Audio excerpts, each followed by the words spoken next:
Hello, my chicklets. Thank you for stopping by. Today I have another story from the Jewish Fairy Tales and Legends by Gertrude Landa. As always, there is a link in the description if there are any stories that you would like me specifically to read. There are specific topics that I won't talk about, and I'll let you know if you submit a story with that kind of topic, but I'm always excited to learn about other people's cultural stories. For now, let's go ahead and read The Red Slipper. Rosie Red was a sweet little girl with beautiful blue eyes, soft pink cheeks, and glorious ruddy gold hair on the tinge that artists love to paint. Her mother died the day she was born, but her grandmother looked after her with such tender care that Rosie Red regarded her as her mother. She was very happy, was Rosie Red. All day long she sang, as she tripped gaily about the house or the woods that surrounded it, and so melodious was her voice that the birds gathered on the trees to listen to her and to encourage her to continue, by daintily chirping whenever she ceased. Merrily, Rosie Red performed all the little duties her grandmother called upon her to do, and on festivals she was allowed to wear a delightful pair of red leather slippers, her father's gift to her on her first birthday. Now, although neither she nor her father knew it, they were magic slippers which grew larger as her feet grew. Rosie Red was only a child, and so did not know that slippers don't usually grow. Her grandmother knew the secret of the slippers, but she did not tell, and her father had become too moody and too deeply absorbed in his own thoughts and affairs to notice anything. One day, Rosie Red remembered it only too sadly. She returned from the woods to find her grandmother gone and three strange women in the house. She stopped suddenly in the midst of her singing, and her cheeks turned pale, for she did not like the appearance of the strangers. "Who are you?" she asked. "I am your new mother," answered the eldest of the three, "and these are my daughters, your two new sisters." Rosie Red trembled with fear. They were all three so ugly, and she began to cry. Her new sisters scolded her for that, and would have her beaten had not her father appeared. He spoke kindly, telling her he had married again because he was lonely and that her stepmother and stepsisters would be good to her. But Rosie Red knew different. She hastened away to her own little room and hid her slippers, of which she was very proud. "They have turned my dear granny out of doors. They will take from me my beautiful slippers," she sobbed. After that, Rosie Red sang no more. She became a somber girl and a drudge. The birds could not understand. They followed her through the woods, but she was silent, as if she had been stricken mute, and her eyes always seemed eager to be shedding tears. Also, she was too busy to notice her feathered friends. She had to collect firewood for her home, to draw water from the well, and struggle along with the heavy bucket whose weight made her arm and her back ache with pain. Sometimes, too, her white arms were scarred with bruises, for her cruel and selfish stepsisters did not hesitate to beat her. Often they went out to the parties or to the dances, and on these occasions she had to act as their maid and help them to dress. Rosie Red did not mind. She was only happy when they were out of the house. Then only did she sing softly to herself, and the birds came to listen. And thus many unhappy years passed away. Once, when her father was away from home, her stepsisters went off to a wedding dance. They told her not to forget to draw water from the well, and warned her that if she forgot, as she did last time, they would beat her without mercy when they returned. So Rosie Red, tired though she was, went out in the darkness to draw water. She lowered the bucket, but the cord broke, and the pail fell to the bottom of the well. She ran back home for a long stick with a hook at the end of it to recover the bucket, and as she put it into the water, she sang, "Swing and sweep till all does cling, and to the surface safely bring." Now it so happened that a sleeping djinn dwelt at the bottom of the well. He could only be awakened by a spell, and although Rosie Red did not know it, the words she uttered, which she had once heard her granny use, were the spell. The djinn awoke, and he was so delighted with the sweet voice that he promptly decided to help the girl whom he saw peering down into the water. He fastened the bucket to the stick, and, taking some jewels from a treasure of which he was the guardian, he put them inside. "Oh, how beautiful!"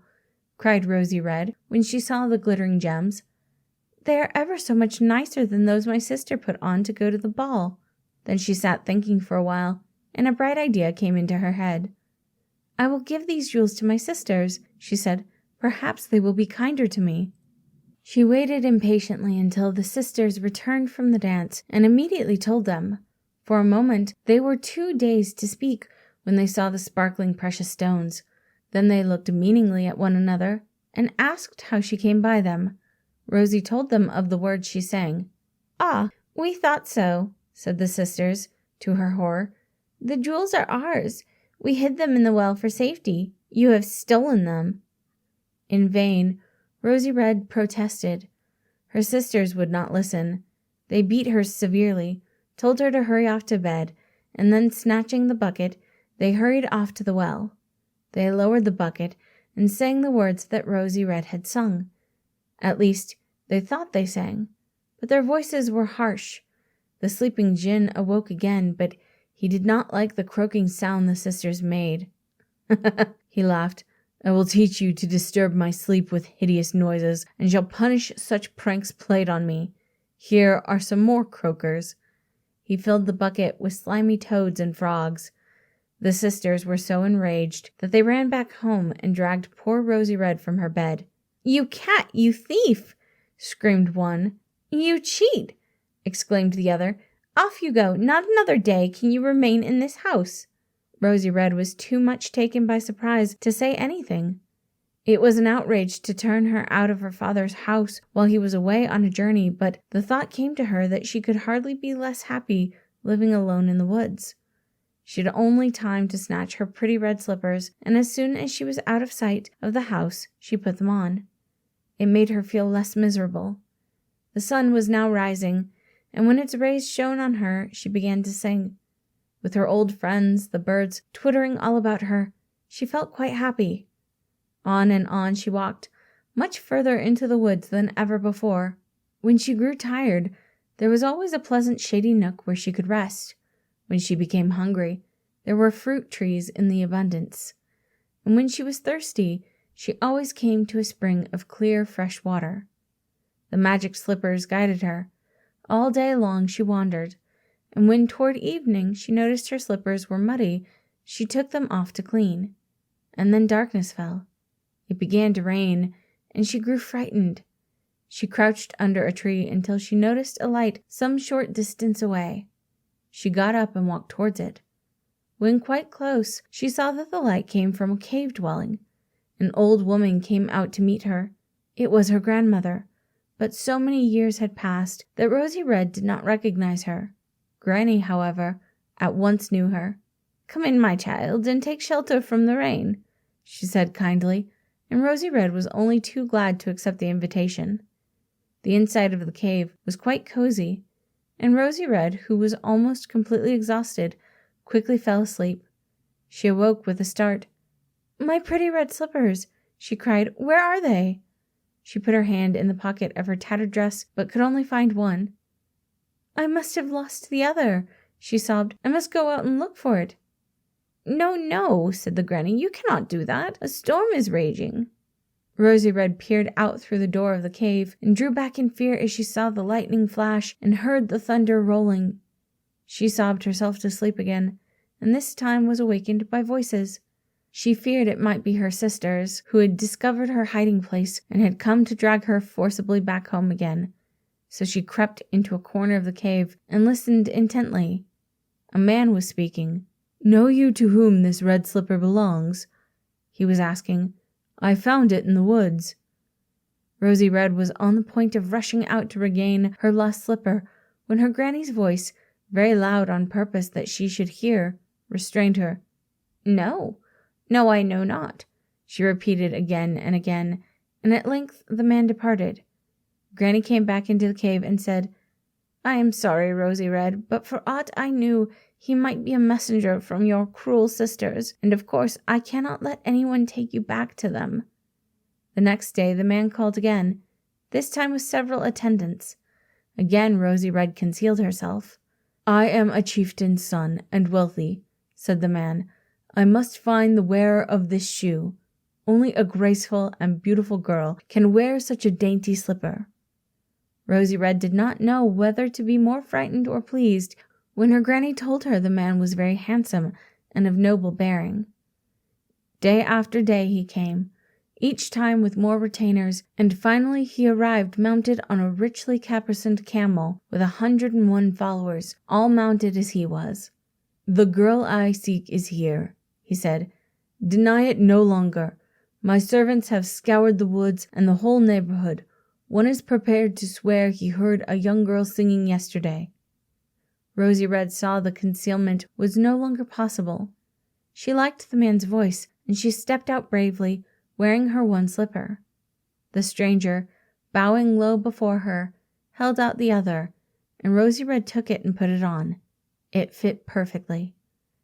"Many girls have tried to put on that shoe," said the young man, "but all have failed, and I have sworn to make the wearer my bride. I am a chieftain's son, and thou shalt be a princess." So Rosy Red left the cave with her granny, and mounting a camel, was led through the woods to her new home, where she knew naught but happiness, and the days of her suffering were quite forgotten, and always she wore her magic red slippers. Thank you all for listening. Again, that was The Red Slipper.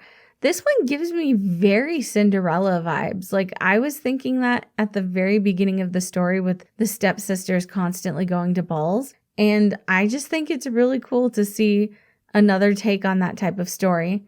I am also a complete sucker for different types of Cinderella stories, so maybe it's just me. I do hope the rest of you enjoyed this story, though, and I hope you have a wonderful day.